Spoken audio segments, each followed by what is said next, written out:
Le 2 novembre 2025, un silence ancien s'est fissuré au Burkina Faso. Dans une journée vouée à la commémoration, Ibrahim Traoré a déplacé le centre de gravité vers la dignité en nommant la violence faite aux femmes comme une urgence nationale. Que change pour chacun le moment où un tabou devient enfin agenda et où l'on comprend que la stabilité dépend aussi de l'égalité? Dès le lendemain, radio, lycées et réseaux communautaires, jusque dans le Sahel, ont relayé ces mots, ouvrant un espace fragile de dialogue et d'action collective. Ce récit ne se contente pas de reprendre un discours. Il suit une onde de choc social, puis ses premières traductions concrètes, et enfin les tensions qu'elle déclenche. Il montre comment une prise de parole peut déplacer des priorités, ouvrir des espaces de dialogue et obliger un pays à regarder en face ce qu'il repoussait depuis des décennies. Comprendre ces mécanismes aide à lire l'avenir, sans illusion. L'enjeu dépasse l'image d'un chef. Il s'agit de savoir si une société peut transformer une indignation en politique durable et si la modernisation peut avancer sans fracture irréparable avec les traditions. Dans les heures et les jours qui suivent le 2 novembre 2025, des signaux inédits apparaissent. Diffusion continue à la radio, cercle de parole dans les lycées, relais dans les villages du Sahel. Mais chaque avancée promet aussi une résistance. Chefs traditionnels, leaders religieux, habitudes rurales, peur d'un déséquilibre culturel. Ibrahim Traoré place alors une question simple au cœur du pays. Jusqu'où aller pour défendre la dignité collective? Dans les jours qui suivent le 2 novembre 2025, un fait rare s'impose. Les radios régionales diffusent en continu des extraits du discours et, entre 2025 et 2026, la scolarisation des filles dans les zones rurales progresse de 25%. Ibrahim Traoré n'a pas seulement dénoncé une violence, il a déplacé un sujet tabou au centre de l'agenda national, obligeant la société à répondre. Pour comprendre ce basculement, il faut revenir à la nature même de cette journée habituellement consacrée à la commémoration. Le discours rompt le rituel. Au lieu d'un hommage attendu, il impose une promesse de rupture sociale. La cible est précise, la violence structurelle qui pèse sur la population, et en particulier sur les femmes, présentée non comme un accident moral, mais comme un mécanisme entretenu par des pratiques culturelles, des silences collectifs et des inégalités d'accès à l'éducation et à la santé. En nommant ces ressorts, Ibrahim Traoré transforme une dénonciation en diagnostic, puis en appel à l'action. La réaction immédiate révèle un pays prêt, au moins partiellement, à entendre ce qui était longtemps évité. La circulation rapide des extraits, notamment dans les réseaux communautaires du Sahel, crée un effet de miroir. Des communautés qui se croyaient isolées découvrent que la parole peut devenir un point commun. À Ouahigouya, des cercles de parole se forment dans les lycées. Dans plusieurs villages, des associations relaient le message et ouvrent des réunions publiques. Ce n'est pas encore une réforme, mais une mutation du paysage symbolique. La question de la dignité humaine s'invite dans des lieux où elle n'avait pas droit de citer. Reste alors le cœur de l'incertitude. Ce réveil sera-t-il une parenthèse émotionnelle ou la première étape d'un mouvement capable de survivre aux résistances?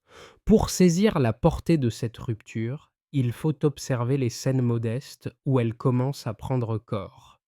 Dans un lycée de Ouahigouya, des élèves organisent un cercle de parole dès le lendemain. Des jeunes filles racontent, pour la première fois à voix haute, ce qu'elles vivaient jusque-là en silence. Le geste est simple, mais il change l'équilibre de la salle. La honte se déplace, la responsabilité aussi. Dans un village du Sahel, une association locale réunit des familles et relaye des extraits du discours, comme si le fait de citer publiquement ces mots autorisait enfin une discussion collective. Ibrahim Traoré n'apparaît plus seulement comme l'orateur d'un jour, mais comme le déclencheur d'un espace social nouveau, où l'on peut nommer l'injustice sans être immédiatement renvoyé à l'ordre ancien. Cette ouverture produit d'un impact précoce.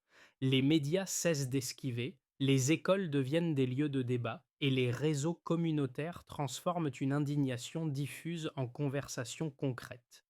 Pourtant, la fragilité est évidente. Une parole libérée n'est pas une protection. Elle peut provoquer des contre-coups, exposer celles qui témoignent et réveiller des résistances. À ce stade, une chose devient claire. Quand le tabou tombe, tout le pays doit choisir. Tout commence par une date et par un décalage. Le 2 novembre 2025, au lieu d'un discours attendu, une accusation frontale. La violence faite aux femmes nommée comme une structure, pas comme une rumeur, pas comme un fait divers, comme un système. Ibrahim Traoré choisit le choc et il sait ce que cela coûte. Toucher aux traditions, c'est toucher aux piliers invisibles d'un pays. L'activation est immédiate. Les radios régionales basculent. Elles diffusent des extraits en continu. Elles répètent les phrases clés. Elles installent le sujet dans les foyers, dans les marchés, dans les cars, dans les cours d'école. Ce n'est pas seulement de l'information, c'est une mise en commun. Le débat s'installe là où il n'existait pas. Les mots circulent plus vite que les consignes. Les réseaux communautaires du Sahel prennent le relais. Une dynamique rare naît. La parole officielle devient matière populaire. Puis vient le premier tournant. Le lendemain, dans les lycées d'Ouahigouya, des cercles de parole apparaissent sans directive formelle.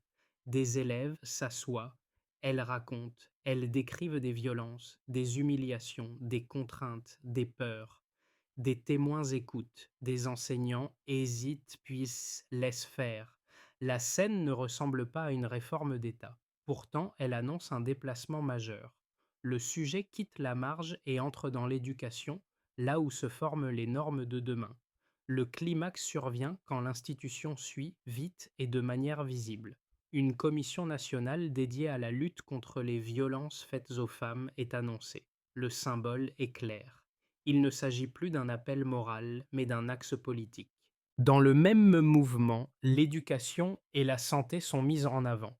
Des écoles sont ouvertes dans des zones où l'accès restait fragile. Des centres de santé sont renforcés pour répondre aux besoins des femmes, notamment autour de la maternité.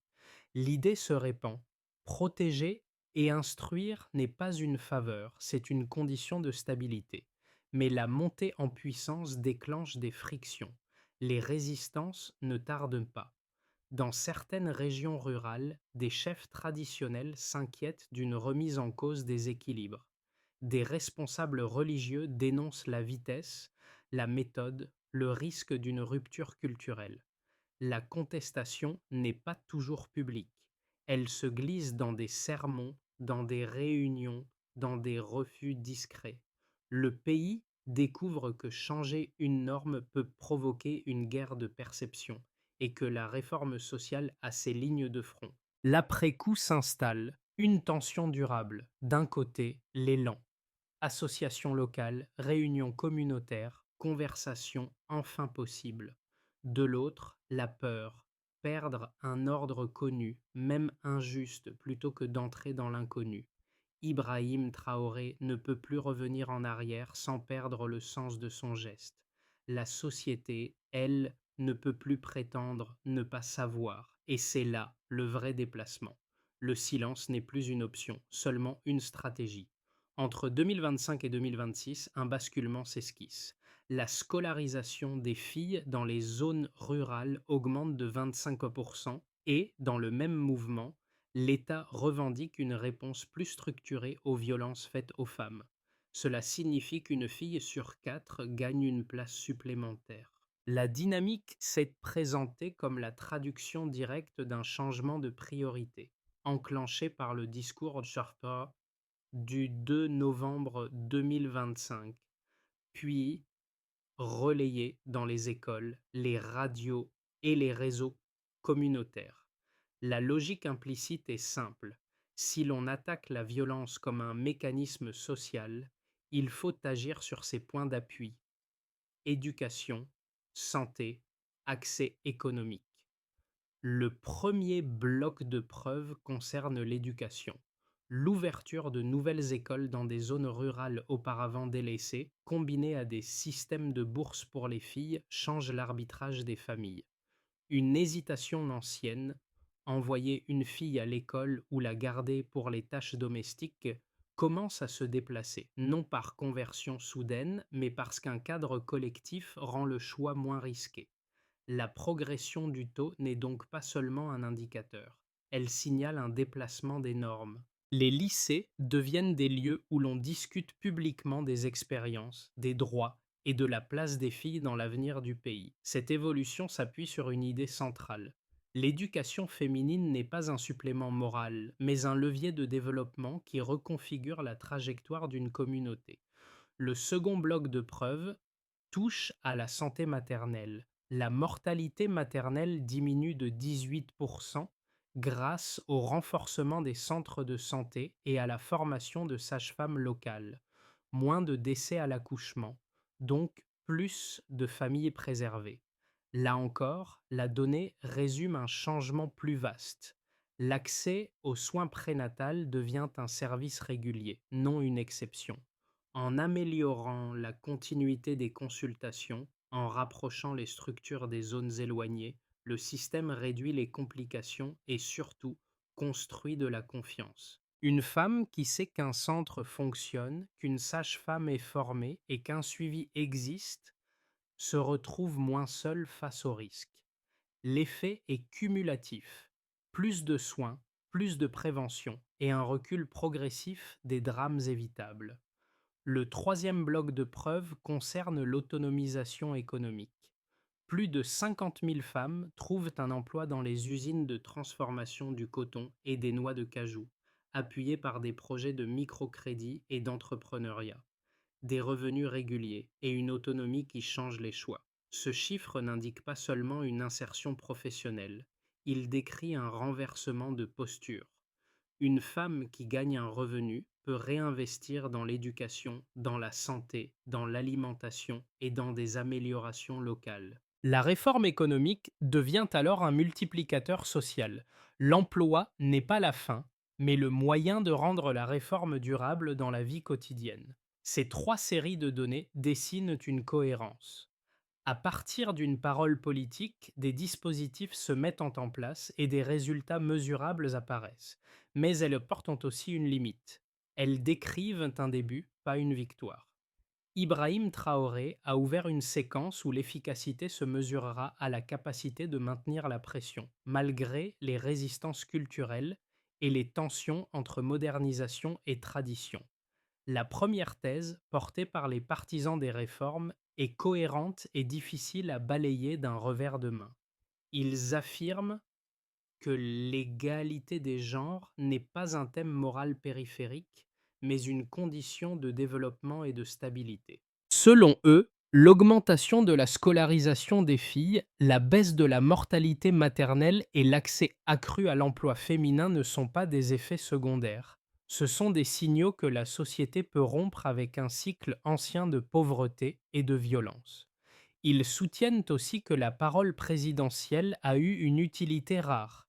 Elle a levé un tabou, donc réduit le coût social de parler, et créé un espace où les injustices peuvent être nommées sans être immédiatement étouffées. Dans cette lecture, Ibrahim Traoré aurait fait ce que l'État évitait depuis longtemps: transformer un problème silencieux en priorité nationale et en mécanisme de mobilisation. La seconde thèse, exprimée par des groupes conservateurs, mérite également d'être entendue sans caricature. Des chefs traditionnels et certains leaders religieux disent craindre une accélération trop brusque, capable de déstabiliser des communautés rurales déjà fragilisées par l'insécurité et la précarité. Ils redoutent une remise en cause des rôles sociaux historiques, vécus comme une agression culturelle plutôt qu'une réforme.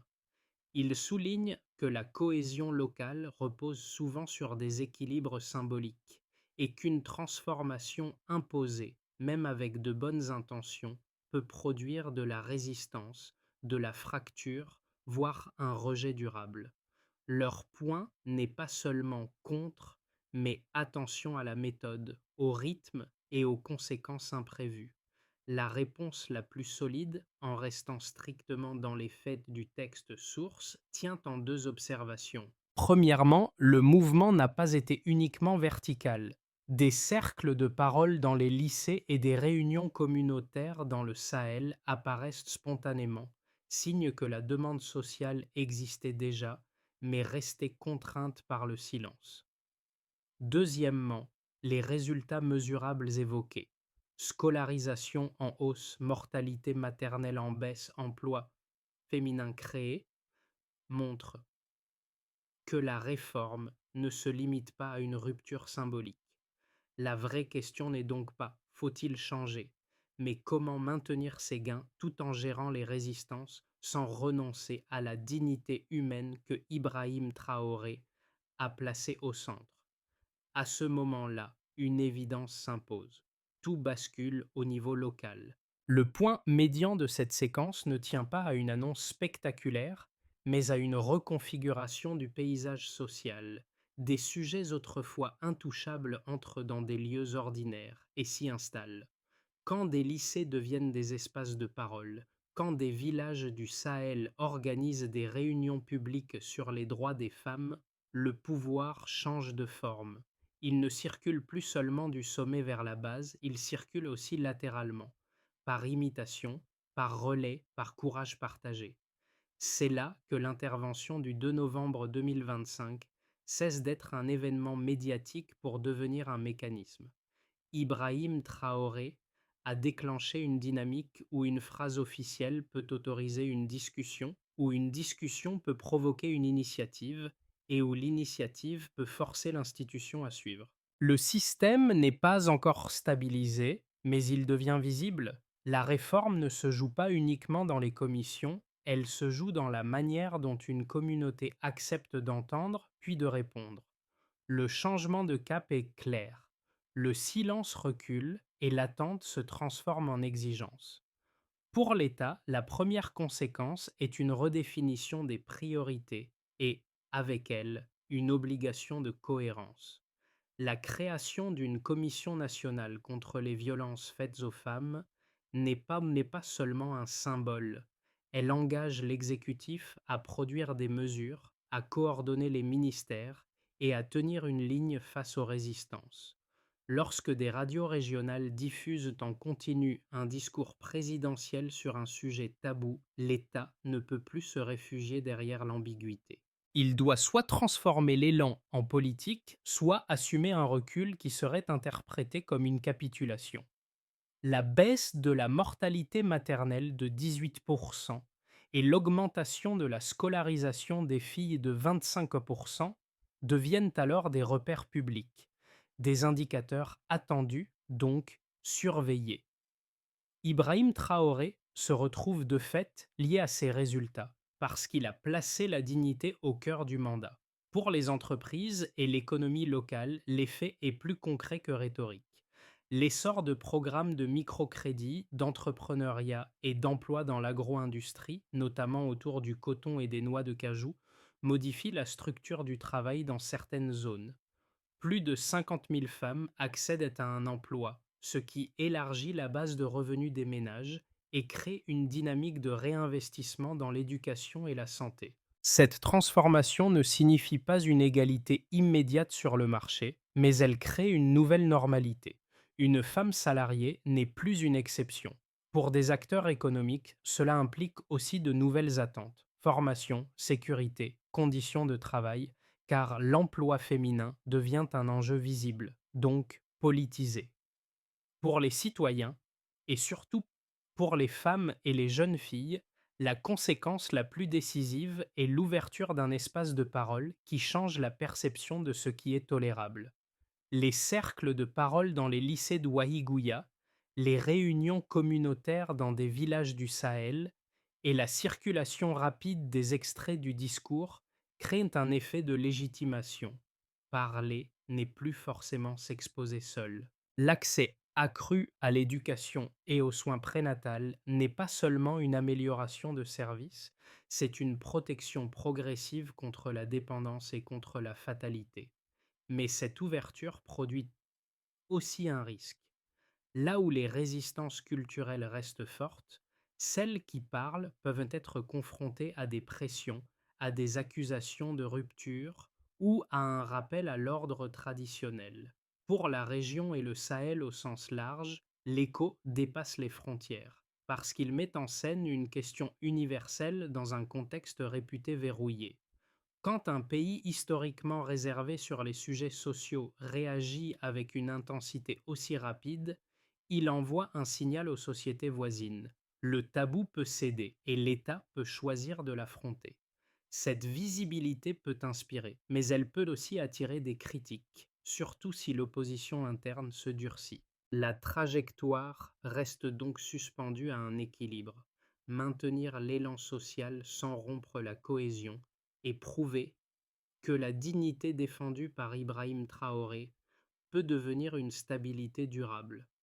Dans le scénario de base, les réformes continuent à un rythme régulier, sans rupture spectaculaire, mais sans recul. Les dispositifs déjà enclenchés, commission, renforcement de l'éducation et de la santé, initiatives économiques ciblées, se stabilisent et produisent des résultats visibles mais graduels. La scolarisation des filles poursuit sa progression, portée par l'ouverture d'écoles rurales et par des soutiens financiers, tandis que les centres de santé consolident les gains obtenus sur la mortalité maternelle. Les tensions culturelles persistent, mais elles se traduisent surtout par des résistances diffuses, des freins locaux, des négociations communautaires. Dans cette trajectoire, Ibrahim Traoré doit surtout éviter la dispersion. Maintenir la cohérence, donner des signaux constants et protéger l'espace de parole qui s'est ouvert sans l'institutionnaliser au point de l'étouffer. Dans le scénario optimiste, l'élan s'accélère parce qu'une partie des résistances se transforme en adhésion pragmatique. Les communautés constatent que l'éducation des filles et l'accès aux soins améliorent directement la vie quotidienne, et cette utilité réduit la peur du changement. Les initiatives économiques s'étendent, l'emploi féminin devient plus courant et l'effet de réinvestissement local renforce la stabilité.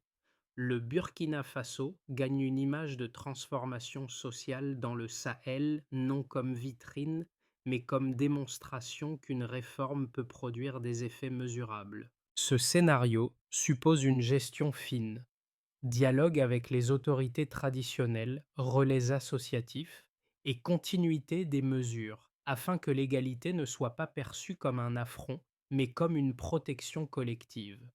Dans le scénario le plus défavorable, l'opposition se durcit et ralentit fortement l'application des réformes. La polarisation augmente. Modernisation contre tradition, ville contre campagne, parole libérée contre rappel à l'ordre. Les initiatives locales s'essoufflent, par crainte ou par pression, et l'État hésite, craignant la fracture sociale. Les acquis deviennent fragiles. Une réforme sans soutien social peut rester administrative, donc réversible. Dans cette voie, Ibrahim Traoré paierait le coût de l'attente qu'il a créée, parce que le discours du 2 novembre 2025 a élevé le seuil d'exigence. Pour lire l'avenir sans se tromper d'objet, une recommandation s'impose. Ne pas chercher une seule vérité, mais surveiller le rythme. Là où les écoles, les centres de santé et les espaces de parole continuent, la transformation tient. Dans la vie quotidienne, le changement ne se lit pas d'abord dans les discours, mais dans les choix possibles. Pour une famille rurale, l'ouverture d'une école plus proche, associée à des bourses, peut transformer une décision autrefois impensable. Laisser une fille poursuivre ses études plutôt que l'en retirer tôt. Cela ne supprime pas les contraintes, mais cela réduit le coût du futur. Quand la scolarisation progresse, c'est aussi le temps domestique, les attentes sociales et les horizons personnels qui se déplacent. Une jeune fille qui reste à l'école apprend à nommer ses droits, à envisager un travail et à se projeter au-delà de la survie immédiate. Pour les femmes enceintes, l'amélioration de l'accès aux soins prénatals et le renforcement des centres de santé changent la perception du risque. Une consultation régulière, une sage-femme formée, un lieu où l'on peut revenir. Cela remplace peu à peu l'isolement par une forme de sécurité. La baisse de la mortalité maternelle n'est pas une statistique abstraite. Elle signifie que des mères reviennent à la maison, que des enfants grandissent avec elles et que des familles évitent un choc qui souvent entraîne pauvreté et vulnérabilité. Pour les femmes qui accèdent à un emploi, notamment dans l'agro-industrie, l'effet est double. Autonomie et responsabilité accrue. Un revenu permet de payer des fournitures scolaires, d'améliorer l'alimentation, de financer un soin ou de soutenir un projet local. Mais il oblige aussi à négocier de nouvelles frontières au sein du foyer et du village. Deux gestes simples, à cette échelle, comptent: participer à un cercle de parole ou à une réunion communautaire quand cela existe et soutenir concrètement l'éducation des filles, même par une décision modeste. C'est là que la réforme cesse d'être lointaine et devient une pratique. Pour que l'élan né du 2 novembre 2025 devienne durable, la trajectoire doit être lisible et mesurable, sinon elle se dissout dans le symbole. Première étape: consolider la Commission nationale contre les violences faites aux femmes en lui donnant un mandat clair, des relais territoriaux et une capacité de suivi. L'État coordonne, les associations locales relaient et les établissements scolaires deviennent des points d'alerte. Le bilan doit être trimestriel.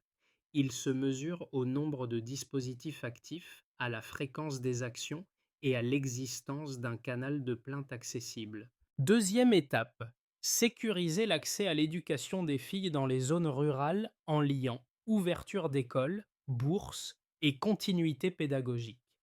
Cette action se joue à chaque rentrée, puis se vérifie en cours d'année. Elle se mesure par la progression du taux de scolarisation, mais aussi par le maintien des filles dans le cycle et par la présence effective d'enseignants formés. Troisième étape: renforcer durablement la santé maternelle en stabilisant les centres, en formant des sages-femmes locales et en rendant les soins prénatals réguliers. Le déploiement doit être continu, avec des priorités dans les zones éloignées. Il se mesure par la couverture des consultations, la disponibilité des services et l'évolution de la mortalité maternelle. Quatrième étape: étendre l'autonomisation économique par des projets de microcrédit et d'emploi, tout en ajoutant des formations de gestion et de protection au travail. Les cycles doivent être semestriels. Ils se mesurent par les emplois créés, les revenus stabilisés et le réinvestissement local observé. Cinquième étape: organiser un dialogue régulier avec les autorités traditionnelles et les leaders religieux pour réduire la résistance sans céder sur la dignité. Ibrahim Traoré a ouvert la brèche. La société doit maintenant apprendre à la tenir. Le fil qui relie toutes ces scènes est discret mais constant. Une parole peut déplacer une frontière. Dans un lycée d'Ouaïgouya, là où des élèves se sont assises en cercle, le pays a entrevu ce que signifie changer sans attendre une loi, écouter, nommer, puis refuser de revenir au silence. Dans un village du Sahel, une réunion communautaire a fait la même chose à une autre échelle. Rendre public ce qui était relégué à l'intime et transformer une gêne en responsabilité partagée. Ibrahim Traoré n'a pas seulement déclenché une séquence politique, il a déplacé la définition du courage social. Les chiffres, scolarisation en hausse, mortalité maternelle en baisse, emploi féminin créé, ne sont pas des trophées, mais des preuves que le mouvement s'incarne. Pourtant, rien n'est acquis. Une réforme peut s'éteindre si elle n'est plus portée par des gestes quotidiens. Le silence recule, mais il résiste. Il reste une question, plus large que ce discours et plus durable que l'émotion d'un jour. Qu'est-ce qu'une nation accepte de changer pour protéger ce qu'elle a longtemps laissé seul? Le Burkina Faso a entrouvert une porte le 2 novembre 2025. Et ce simple geste a déjà modifié la manière dont le pays se regarde, se raconte et se juge. Certaines communautés y voient une promesse de justice, d'autres une inquiétude sur la perte d'un ordre ancien. Entre ces deux perceptions, une réalité demeure. Lorsque l'éducation progresse, lorsque la santé maternelle s'améliore, lorsque des femmes accèdent à un revenu, ce sont des vies concrètes qui se redressent et une stabilité nouvelle qui devient possible. Ibrahim Traoré a posé une exigence de dignité collective.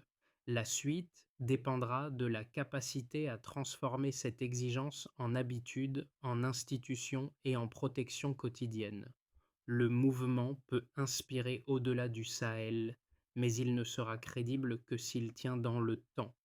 Jusqu'où une société peut-elle aller pour que l'égalité cesse d'être une exception?